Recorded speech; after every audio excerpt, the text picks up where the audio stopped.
Yay.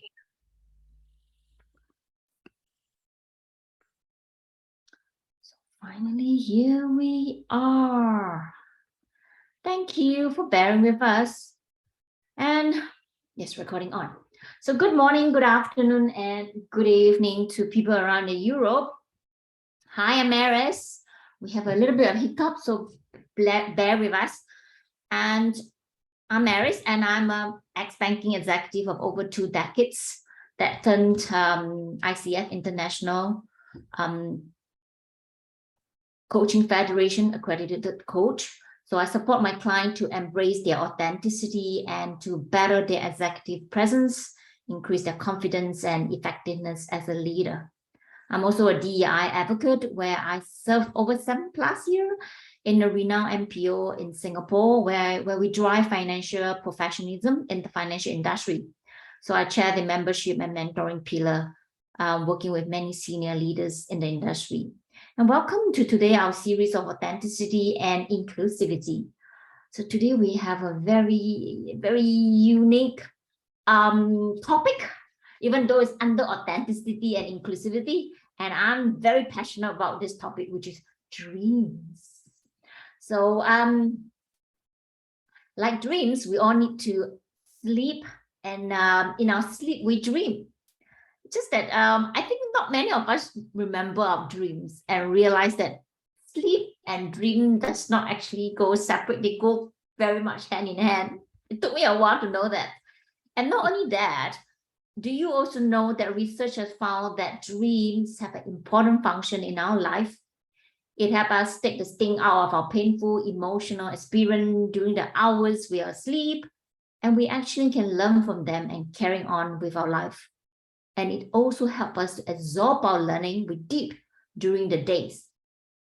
So I know it's kind of unbelievable. So I'll give you a very simple illustration. If you look at a baby, they sleep a lot, right? The reason is because the baby is new to this world and they are learning a lot of things when their eyes is open in a short few hours, and they have to sleep it off to really absorb that learning.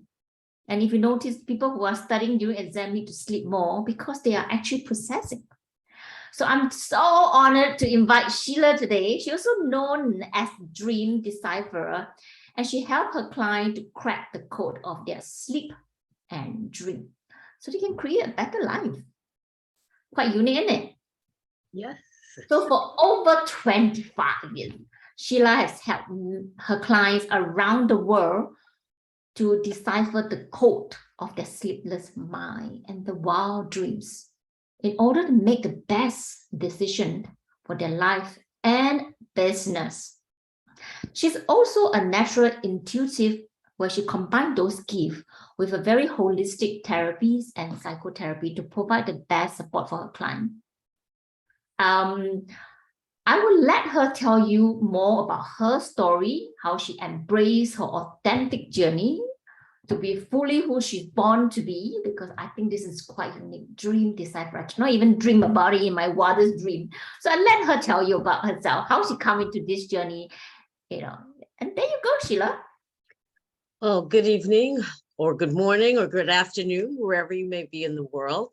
As Ari said, I'm Sheila Balgobin, and I'm known as the Dream Decipherer. And it's only in maybe the last 10 years or so that I have fully embraced that designation and accepted my gift and who I am, and just to be and do what I am. I was born with the gift of being able to interpret dreams. It's a family gift, fifth generation dreamer. And my first experience with dreaming came when I was 8 years old, when I dreamt that one of my aunts and my 6 cousins' home burned down due to an electrical fire. And that was my first inkling that I had this family gift, and it just scared the daylights out of me. I didn't like it, didn't want it. And, as a kid, you want to be thought of as like everybody else. So I really didn't want to make myself look too weird or too crazy by saying I could understand people's dreams. So for many years, actually, it was something that I never really talked about, never really shared with very many people until about 2017, when I went on a retreat, a women's retreat in Morocco, in Marrakesh. And it was for women to discover their why. You know, what is it that they were born to do? And when the my turn came to explain what it is I thought, even then it was, well, I don't really know if anybody will be interested in what I do. And I explained that I worked with dreams, and I, had the gift of being able to understand them and crack the code of the dreams. And one of the facilitators of the the retreat turned around to the other women who were at the retreat and said, how many people would like to be interested, who are interested in learning more about their dreams? And every hand shot up. And so she said, there you go, your first opinion poll. There are people who are interested in what you have to offer. And from that time on, I really started to become more vocal and more authentic in terms of not hiding myself, but being my full self. So it was a return to myself, and I haven't looked back. It's something that I've worked on, and I've had to educate people about, and I still do that. And I teach people how to actually work with their dreams and interpret them. And it's brought me joy because I'm functioning from the fullness of myself rather than kind of hacking off a bit of myself to fit in with what others people may think is normal. And I can honestly say that there's no such thing as normal. No such thing, because what's normal for one person is going to be considered strange or bizarre to another. So that, in a nutshell, is my story. Thank you. Thank you for sharing this story. As I hear the story, I mean, I would say that authenticity is really about being genuine, being real. But in our society, life gets very challenging if we are different. And we know we are different. Of course, doesn't mean that you have 3 eyes and maybe 4 ears kind of thing, but we know we are different. And when you know you're different, it's very, very challenging, because that means that because we want to belong to part of the society, belong to the community, whatever that is. But when you're that different, then how do you belong? Especially as a child. And I'm not going to tell your age. I don't really know exactly your age. But to only at 2017, it takes a long time. It's like a few decades. Okay, to able to fully embrace yourself. And it was discovering your why. I think that was so powerful. When you discover your why, then you can return to yourself, that authentic self, which is that core you. And a few words really caught me is it brought you joy because you're functioning from that core self. And it really touched me because I see that a lot of people struggle with that. I struggled with that for decades as well. I'm not a dream decipherer. I don't have the ability, but I'm just saying that whether we have that unique gift or not, a lot of us really struggle to conform to that condition of the society. And then, yeah, it's about how do we embrace that core self? And I think you had the keyword, discover your why. And I want to dig a bit further, that discover your why is a big question. It is. Yeah. I mean, I think everybody has some kind of gift, whatever that may be. It may be they're a great cook, they're a great parent, they're a great teacher, a musician, a singer, whatever it is. Everyone has some kind of gift, and some people may have several gifts that they have been born with. The thing of it is that in the effort to conform to what society says they should be doing, and we should stop shoulding ourselves. But in the effort to fit in and to conform, we end up stifling ourselves. I mean, look at children. They do whatever, they do what they feel. They're very open, they're very honest, they're very free with expressing themselves. But by the time they get to kindergarten, that has basically been, extracted from them or drummed into their head that, don't do that, don't, and you shouldn't be like that kind of thing. And so it actually stifles that natural tendency to express ourselves, to be authentic. It comes to us from every side. It comes to us in our schools. It comes to us on TV and radio. If you don't smell right, you don't look right, you're not wearing the right makeup or the right clothes. So there's always this pressure to conform, to be some advertising exec's ideal of who we should be. And when we are authentic, people think we're show-offs, or we're crazy or something. There's always some kind of judgment attached to being authentic. And that's something that hopefully now is changing. People are becoming more willing and more open and more honest about who they are and what they're about. But it is a struggle, and it starts right from childhood. We're taught to act a certain way, to look a certain way, to be, to go for certain professions or whatever it is. So there's constant pressure for us to not be ourselves. And it stifles our creativity, it stifles our relationships, it stifles everything, because you're constantly policing yourself and internalizing that policing action to the point where people actually lose track of who they are, which is really sad when you think about it. People just don't know who they are anymore because they've got so many layers of masks that they wear to be able to conform. And yes, I can't agree more. From, of course, personal journey experience, and also as a parent, I really see that in my children as well. The struggle to come out, because both my children are neurodivergent, and it's very difficult, and it's really struggle because they know their difference, and it's really trying to, especially with my younger one, I really see him struggling to conform so that he's like the rest, but yet he wanted to be different, and he knows he's different. It's really the constant struggle. It's like, it's not like going like that, it's just fighting and fighting, right? And I think what you're saying is there seems to be judgment attached to being authentic. I think the thing is, why are we judging somebody who is authentic?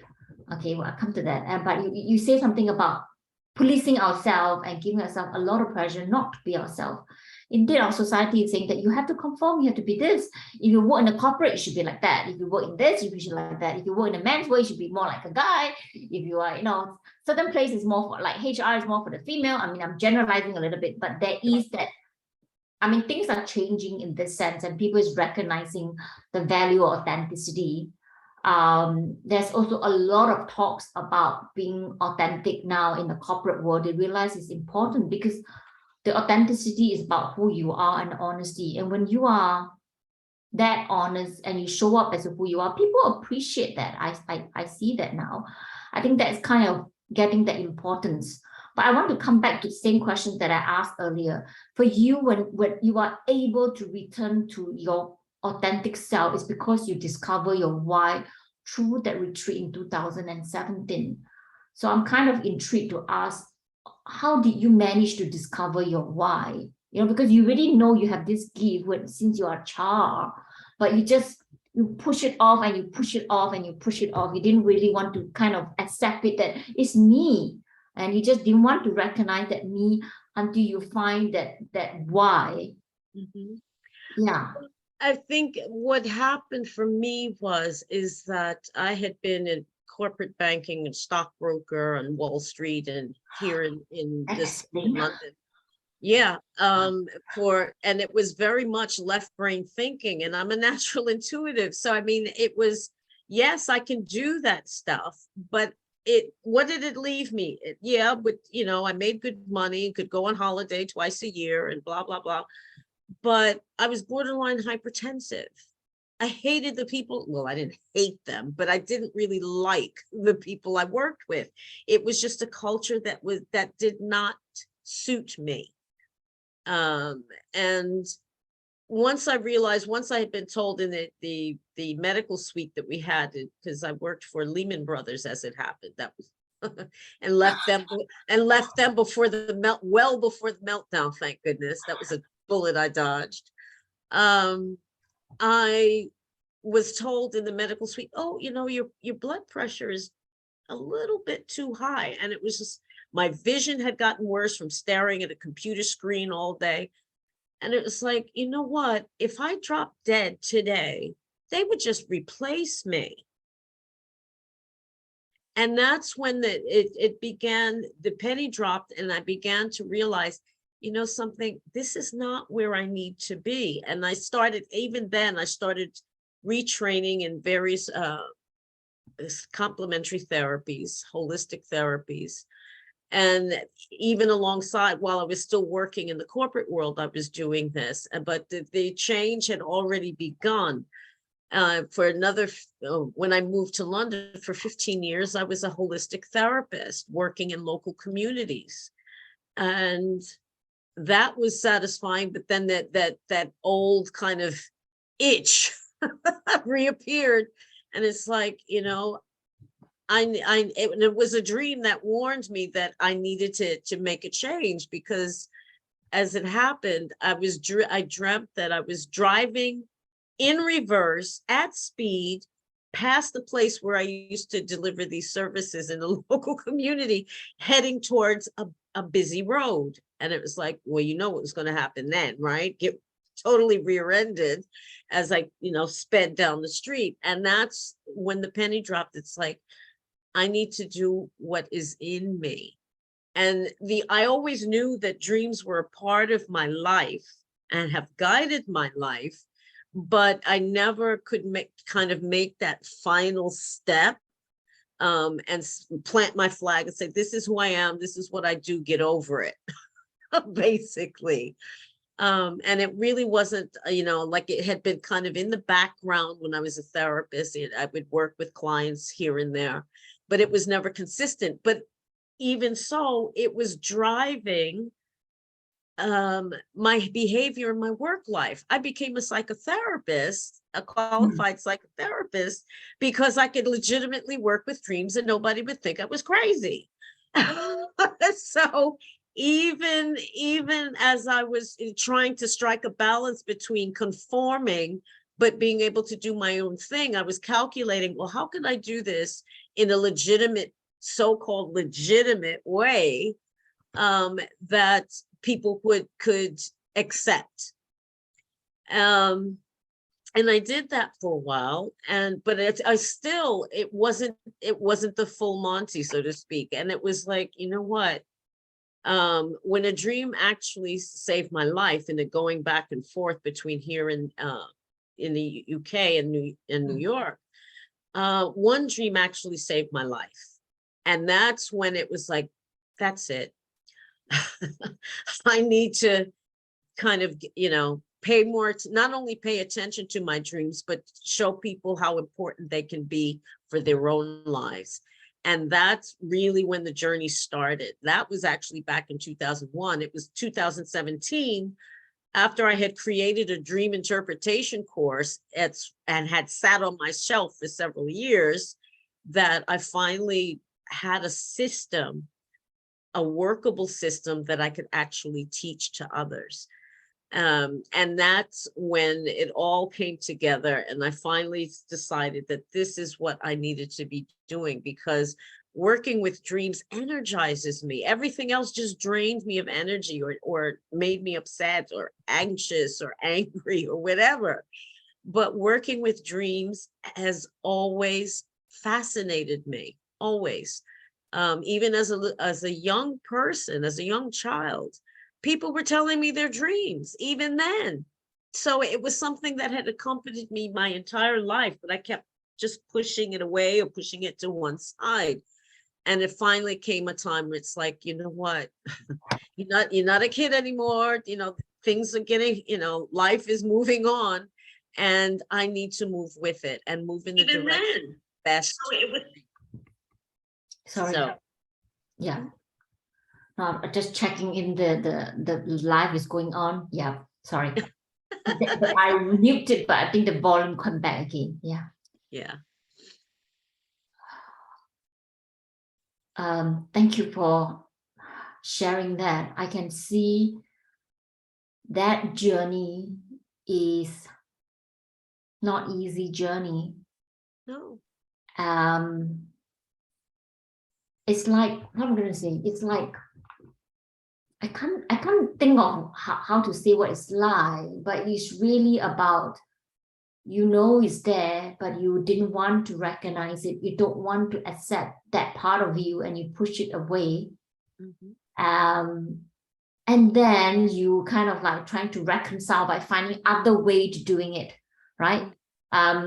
I say you eventually get retrained and become a psychotherapy, and then you using the title psychotherapy, I can use it. So it's like I'm still scared of how people will see me. So I will kind of put it underneath, so not so obvious, but before that was spending like decades denying that. And then when I kind of like, okay, now I can accept it, but I'm still not accepting it only behind the door. In front of the door, it's like, no. Yeah. And I'm really thinking about, I mean, not everyone have that unique gift like yours, but the thing is, dream is, to me, is real. I spend quite a bit of time exploring dreams. I read quite a bit about dreams because of my own situation. So for me, my dream started, I mean, not that I started dreaming only at this age, but my exploring of dreams started because of my son's sudden death. So to me, that was a dream is part of my grief process. Very much. So when I read about it, I realized that that is what somehow some people actually manage that process as well. So dream is used for many purposes. When I read about it, there was scientific measures saying that they use it to help people to learn a second language faster, and they test them and I sort of think, I was like, oh my God, so it is scientifically proven. Just that we are still finding it difficult to accept that dreams can be interpreted and say, how can that be? It's fascinating. But I think so, actually, dreams does not come from anywhere. Dreams actually come from our subconsciousness through what we encounter in our life, where we might or might not remember, but it kind of go back to the end, like your subconscious, and then during your sleep, it surfaces up. Because when you're sleeping, you kind of go into the subconscious mind. Our brain wave actually slow down. So things that we have come across, whether we remember, we don't remember them consciously, it can come back. Sure. Yeah. So dreams is actually very powerful. Yeah, I mean, I have discovered over the years different types of dreams, like general groupings of dreams, and I've identified so far 5 categories. And one of the things where you talk about learning in your sleep struck me, because one client of mine was actually giving esoteric or spiritual teachings to one of his sons and the son's friend in his sleep, in a dream. The next day, the child came to his dad, who was the dreamer, and his the wife, and said, my friend and I were learning this stuff, and started repeating, not accurately, but close enough, what the father had actually been dreaming and teaching in the dream. So with the dreams, not only come from the deepest part of ourselves, the unconscious mind, and are about us, but they can also be shared. I call that type of dream a communal dream. And, we think we're all different, but we all dream. All mammals dream. And if you have a dog or cat, you know Yeah. that, you see them barking or hissing if they're cats in their sleep. Somebody recently sent me an article that somebody doing research on spider dreams. Spiders dream. Yeah. So, I mean, I'm not sure how they're monitoring the brain activity of a spider, but they're doing some kind of, monitoring, and they can actually see that they're going into the equivalent of REM sleep. Yeah. So we do learn in our sleep. We problem solve in our sleep. Things that have been created as a result of dreams, from Google to the double helix of DNA, sewing machines, novels, music, all kinds of things. So if you're an entrepreneur, dreaming is where it's at, especially if you're trying to solve a thorny problem with a customer, or how to bring your business back up from post-COVID, in a post-COVID world. There's important information that is within us, in our, what I would call our sage mind, that wisest and deepest part of us, that knows everything about us and is constantly monitoring the environment. So whether it's our conscious mind, the part of us that says I, can only take in so much at one time, otherwise it implodes. Yeah. It goes into information overload. We joke about that, but it's real. It's true. Yeah. But the unconscious mind, it's clocking, the birds singing outside, the neighbors arguing upstairs, the car backfiring down the street. It's clocking everything in the environment. And as you say, when we go into sleep, the deepest levels of sleep, where REM sleep occurs, that is, we're not busy with the tables and chairs of life, as I call it. Unconscious is able to float up this information, it's collating. So let's say, the maybe bits and pieces from your day, minor irritations, this problem that you need to solve at work, or there's a relationship issue going on. It is processing all of that. The brain is consolidating memories as well. And this is the greatest supercomputer on the planet. People don't realize that. And if you don't believe that, let somebody throw a ball in your face. Before your brain even registers consciously, you either defend yourself from the ball coming towards your face, or you catch it without thinking. So, we have a super computer in our heads that can process and cross-index information and then present it to us. But the problem is, in REM sleep, with the deepest levels of sleep, the images can be fantastical, crazy, just like you go, what? Nah. That's cheap wine. It's a dodgy takeaway, so we dismiss it. The left brain, the logical left brain, the beam counterpart of us, dismisses it as so much nonsense. But if you understand the functions of the two halves of the brain and when they developed, it makes sense. The left brain, the logical brain, developed later in human history. The right brain, which is the creative and image-rich and emotion-rich side of us, has always been there. We use those images to retain information. So that saber-toothed tiger with its mouth open, we know means no good. We keep that image in our head. Or those red berries that look so nice and nearly killed us, we remember that. So the right brain, retains memory and information in a different way than the left brain. And so that's what happened when a dream comes. People go, what? Yeah. What? I see that. I find that people who are using very much on the left brain would deny because logically it's not making sense at all. But I mean, forget about the logical part. If we really understand the brain, I mean, scientifically, the left brain, right? So we look at it as scientifically, they have done a lot of research and a lot of books have say, you mentioned something about, even when you are, I think 2001, about that the dreams actually remind you there's an accident that saved your life. I recall I read a book that talked about, they did a research about a couple of people before World War II. They were sensing something happening.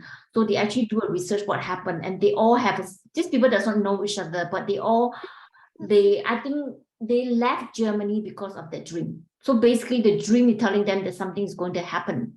But they didn't just, so subsequently after the whole thing, like I don't know how many years later, like a couple of decades later, they started to look at it and say, how come these people who does not know each other shared similar dreams? So it's quite unique how that that brain, right, is so in touch with what is going on with the universe. I think there was this lady, this scientist, neuroscientist as well. What's the name? In PQ, we talk about the lady's name. Keep my mind. This scientist, she had the stroke on the left side of the brain. That means the logical brain, and then she had to use the right side of the brain. And she talked about, even though she loved that side, that means she can't talk, she can't really write. She's like a child, like a baby inside a woman's body. But when she was only having that right brain, she was in tune with the universe, which is like, we can't imagine, because most of us actually kind of sit very heavily on our left brain. And because of the work that we do, I mean, I come from banking as well for 2 decades. So it's always logic and logic, right? Anything that's not logic is like, God, what are you talking about? Doesn't make sense. Exactly. And Yeah. that's exactly what I mean about children live largely in right brain mode. Yeah. And We teach them about the teach- left brain, we condition them on the left brain, and then it's all on the left brain. And then when now we say, let's use both sides of the brain, that's like, what? Yeah.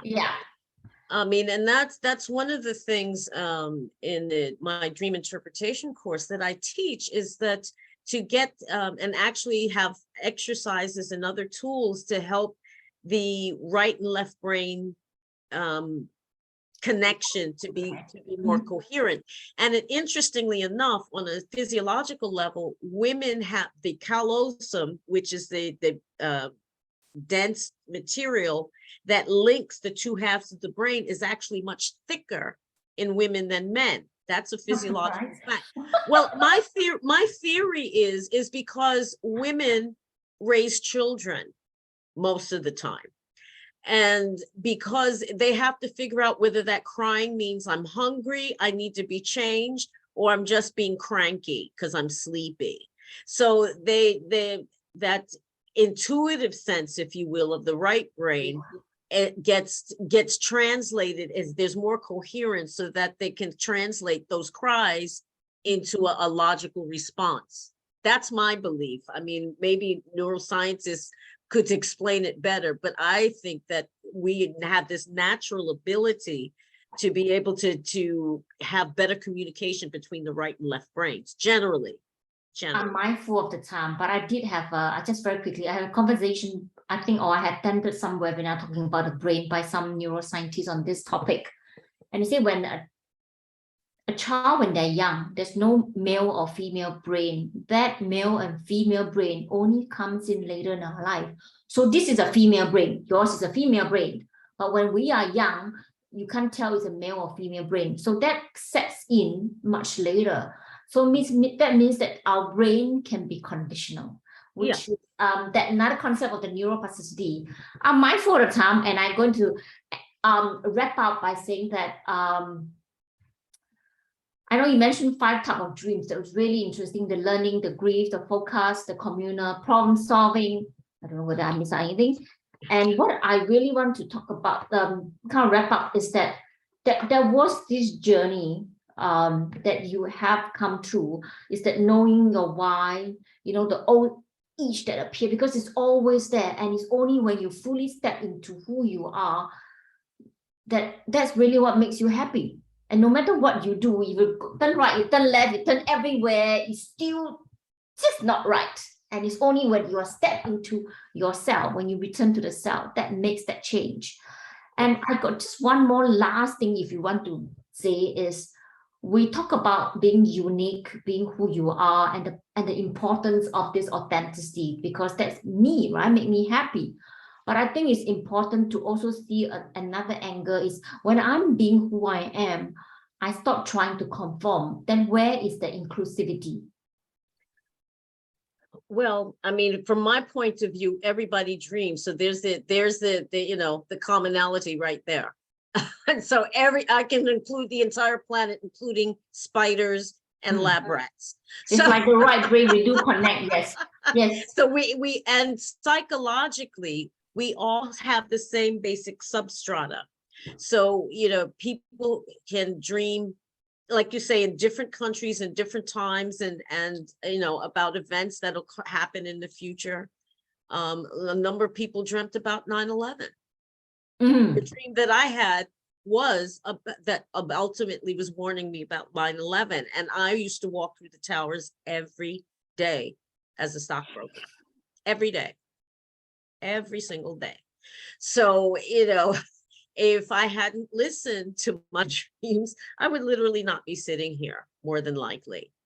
So we all have that basic substrata, that psychological substrata. So people may dream in languages that they've never learned and don't know, dream about people or situations or symbols of another culture that they've never visited the place and know nothing about, because that what the Jung called the collective unconscious is common to us all.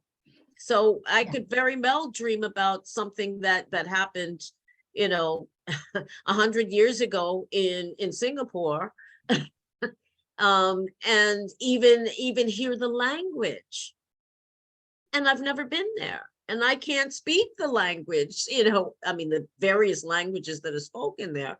So there's that, we have all of that in common. And I think when people release the fact and stop looking for difference, which is biologically inbuilt in us, and start to look more in a holistic way towards what binds us together rather than what separates us, then this drive for conformity would diminish. It may not totally go away, but certainly it would diminish. And I think we're seeing that breakdown in society now, a breakthrough, I would say now, where, you know, people with you know, different ideas about gender and sexuality, different ideas about race relations. I mean, all of these things are being thrown up in the air, and different permutations are happening as a result. So I think we're slowly evolving or devolving from that that myth that in order to be happy, you have to conform. But also, I mean, I think about over the years, I got a lot of trouble by being my authentic self, you know, but my mother would always say, it's not what you say, it's how you say it. And I think as I've gotten older, I've gotten a little bit more diplomatic, but people like you, as you stated earlier, people, you know, don't like or can't handle authenticity, or as like in the movie A Few Good Men, you want the truth, you can't handle the truth. And that's basically the problem. People can't handle the truth.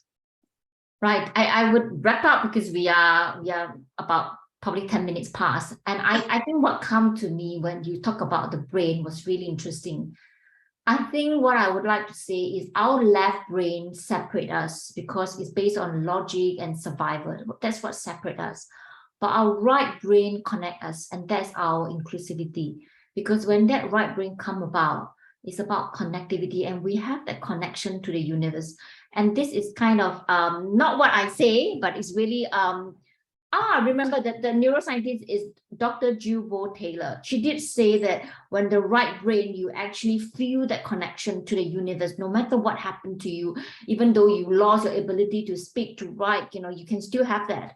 So today, my biggest takeaway is it's not good because we tend to stay on our left brain and that's what separates us. But when we able to tap to our right, we get connected and we want to practice to connect our left and our right brain.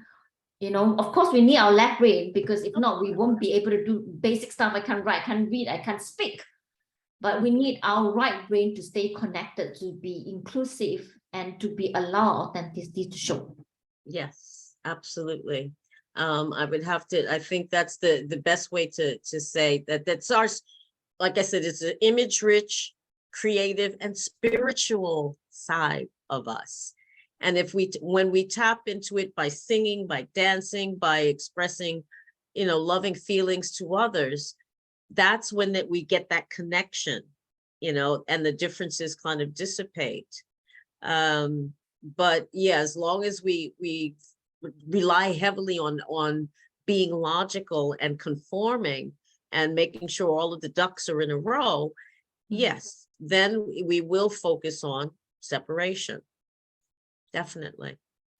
Right, for all that, I'm just saying that those who listen to the recording, if you have further questions, you can always put on that post on the events, and myself and Sheila will answer your questions. And if you are interested in the decoding your dream, please do reach out. She is in LinkedIn. You can find her easily in LinkedIn and in the events as well. Yes. And we will see you again. Thank you so much. I've enjoyed it. Thank you. Thanks. Bye-bye. Bye.